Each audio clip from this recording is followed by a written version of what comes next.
চলে এসেছি, উদয়পুর বিচে যাচ্ছি, ওখানে একটু খাবো দাবো, দেখা করি। যারা উদয়পুর বিচে যাবে বলে ভাবছো, প্লিজ একটু সতর্ক থেকো। কিছু বাচ্চা ছেলেপুলেরা এসে টোটো থেকেই নামার পর থেকে হয়তো বলবে যে আমরা জায়গা দিয়ে দিচ্ছি, খাবার দিয়ে দেবো, কিন্তু প্লিজ তাদের ফাঁদে পা দেবে না। আমরা যেরকম ভুল করেছিলাম, আমরা ওদের সাথেই গেছিলাম, তো যার ফলে আমাদের প্রাইস প্রচুর বেশি নিয়েছে খাবার দাবার এবং ড্রিঙ্কসের। তো তোমরা নিজেদের মতো যাবে। এখানে পুরো গোয়া ভাইবস, একটা টেন্ট লাগানো আছে, প্রচুর খাবার দাবারের দোকান আছে। বেসিক্যালি এখানে ফিশ পাওয়া যায়, বিভিন্ন রকমের ফ্রাই এবং গ্রেভিওয়ালা। নিজেদের মতো করে পছন্দ মতো দর দাম করে দোকান খুঁজে বলবে তাদেরকে, তারাই তোমাদেরকে যেখানে তোমাদের ইচ্ছা সেখানে টেন্ট লাগিয়ে বসার ব্যবস্থা করে দেবে। এর জন্য এক্সট্রা কোনো চার্জেস নেই।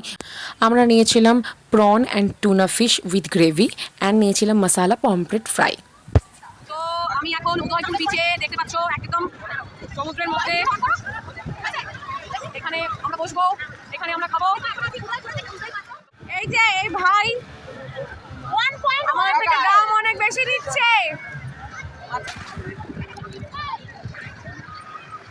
আজকে আমাদের লাস্ট দিন দীঘাতে হয়ে গেল আমাদের হলিডে স্পেন্ড।